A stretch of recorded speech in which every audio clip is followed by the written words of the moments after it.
Welcome back. A wet day across the Twin Tiers, and this will continue for much of the overnight period and into the first half of tomorrow as a wave of low pressure rides along a slow-moving cold front pushing in from the west. You can see some pockets of heavy rain now over north central areas of Steuben County and then in and around the Wellsboro area as well, where you see the yellow shaded returns.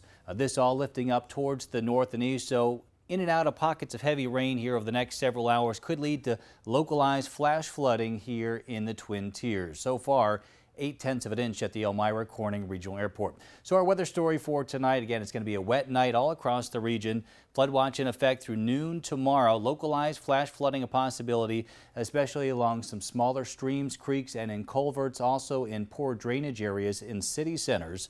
Main stem rivers at this point not expected to experience flooding, even though we are looking at the potential for 2 to 4 inches of rain just because river levels are so low right now. We're coming off a very dry stretch, turning cooler as we go through the day tomorrow. So again, last check at the airport, 0.8 of an inch already falling from just today, and that has prompted the National Weather Service to issue that flood watch in effect for the entire viewing area. Could be a 1-2 punch for us. Low pressure moving along the cold front for tonight, giving us that widespread 2 to 4 inches of rainfall. That'll slide off towards the east here through the day tomorrow.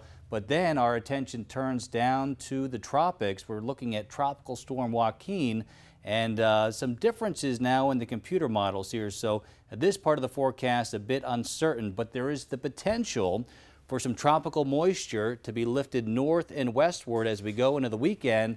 If that does occur, more problematic for us because we're dealing with all this heavy rain tonight. The rivers will be high, and if we get more tropical moisture heading our way for Saturday, that could result in a more extensive flooding concern. So we'll have to wait and see how that pans out. But no doubt it's a wet night tonight, looking at rain all the way down through the Tennessee Valley. So we're socked in through the next several hours with periods of heavy rain.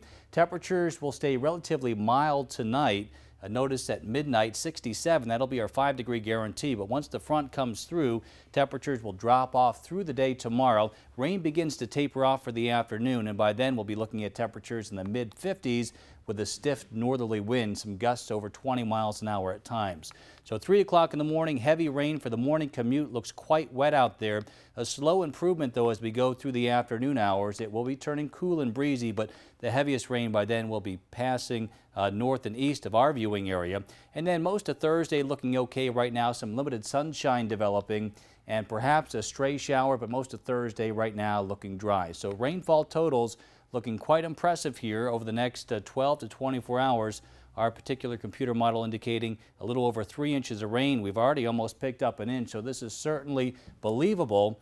Some spots may even be looking at localized higher rainfall totals, so that's why we had that flash flooding threat through the overnight period and into early tomorrow morning. 74 is what we forecast today. We topped out at 70. Temperatures by daybreak near 60. Now afternoon temperatures tomorrow actually dropping back into the 50s. The 5-degree guarantee of 67 happens at midnight tonight. We stay cool through the rest of the work week, and then a big question mark right now over the weekend with Tropical Storm Joaquin. Could bring some more rain our way. That would be very problematic, but again, it's an uncertain forecast for the weekend. Keep checking back with us, and we'll keep you updated through the week. Perfect. Thank you very much, Joe.